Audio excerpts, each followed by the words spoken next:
বিধানসভা কেন্দ্রে যুবরাজনগর গ্রাম পঞ্চায়েতে আপনারা দেখছেন এখন রাত্রে প্রায় 9টা বাজে।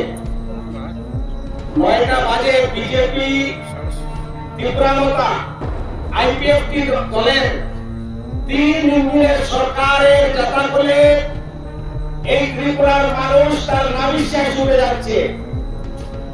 তার প্রতিবাদে বিশেষ করে বিজেপি দলের প্রতি বিতশ্রদ্ধ হয়ে আজকে যুবরাজনগর বিধানসভা কেন্দ্রের যুবরাজনগর গ্রামে 34 পরিবারে 109 ভোটার প্রকাশ্য লাল ঝান্ডা হাতে তুলে সিপিআইএম এ কাজ করার অঙ্গীকার ঘোষণা করেছেন।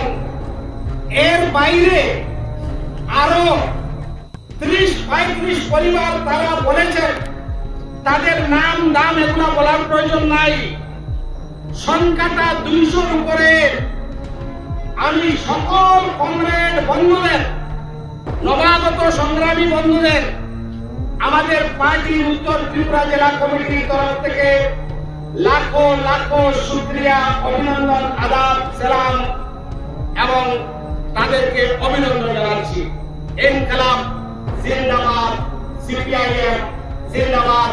তার জন্য আমাদের যুবরাজনগর কেন্দ্রের যিনি বিধায়ক আপনারা নির্বাচিত করেছেন, উনার নেতৃত্বে আগামী দিনের যে লড়াই, সেই লড়াই বেগবান হবে, এই আবেদনটুকু রাখছি। ইনকলাব জিন্দাবাদ, সিপিআইএম জিন্দাবাদ।